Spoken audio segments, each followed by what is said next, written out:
ഇന്ന് വൈകുന്നേരം ഞാൻ സ്കൂൾ വിട്ട് വരുമ്പോൾ ഒരു മീൻകാരൻ ഇങ്ങനെ മീൻ വിറ്റ് പോകുന്നുണ്ടേ. മീൻ കല്ലുമ്മ കയ്യാനും വിൽക്കുന്നത് 1 കിലോ 100 റുപ്യ എന്ന് പറഞ്ഞതിന് പോകുന്നുണ്ടായിരുന്നേ. അത് കേട്ടുകൊണ്ട് തന്നെ ഞാൻ വീട്ടിലേക്ക് വന്നു കേട്ടോ. വീട്ടിലെത്തിയത് ഞാൻ പറഞ്ഞു, അച്ഛൻ ഏതായാലും മീൻ വാങ്ങാൻ പോകുമല്ലോ, കല്ലുമ്മക്കായ ഉണ്ടേ വാങ്ങണേ, കൊതിയാകുന്നുണ്ട് കല്ലുമ്മക്കായ കഴിക്കാനേ. അങ്ങനെ അച്ഛൻ റോഡിൽ പോയേക്കുമ്പോൾ കല്ലുമ്മക്കായ കണ്ടില്ലെന്ന് തോന്നുന്നു. മീൻ വാങ്ങാൻ പോയ അച്ഛനെ കാത്തുനിന്ന് എല്ലാം കൂടെ സമയം 8 മണിയായപ്പോട്ടെ അച്ഛൻ കയറി വന്ന് അമ്മ അച്ഛൻ പോലെ ഡയലോഗാണ്.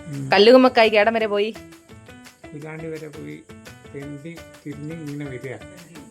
കല്ലുമ്മക്കായി കൊണ്ടുവന്ന വടന ഒരു 5-6 വട്ടം നല്ലോണം കഴുകി കിട്ടോ. എന്നിട്ടാട്ടോ അടുപ്പത്ത് വെച്ച്. അതിനൊരു കാരണം എന്താണെന്നറിയോ? കല്ലുമ്മക്കായി വെന്ത് കഴിഞ്ഞാണ്ട് അതൊരു വെള്ളമില്ലേ, അതൊന്നെടുത്ത് മാറ്റി വെക്കണം.